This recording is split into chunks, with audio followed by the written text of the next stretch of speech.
Je koniec novej lásky Shopaholic Adele? V nočných hodinách, ako môžete vidieť, zmizli zo Shopaholic Instagramu a TikToku všetky jej aktuálne vyjadrenia a fotky jej terajšieho priateľa. 28. januára zdieľala na svojom Facebooku a TikToku fotku a oznámila nový vzťah. Tvrdila, že je to muž mimo sociálne siete a nebude ho ukazovať. 12.2.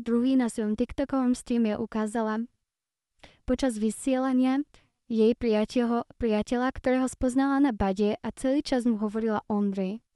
Po zverejnení jej novej lásky a rodiny na celý život začali vychádzať na povrch nové informácie. Začali sa ozývať ženy, že boli týmto chlapom podvedené a začali ho nazývať podvodníkom.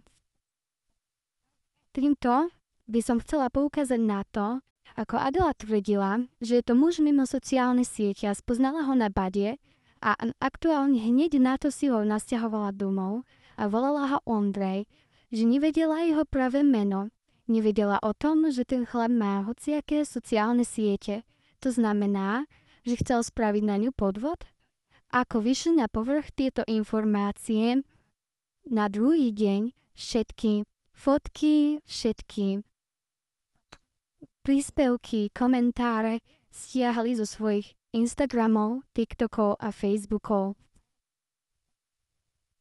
Keď sa jedna pani spýtala Adely v správach, že či toto je jeho Instagram, Adela odpovedala: asi ho neviem.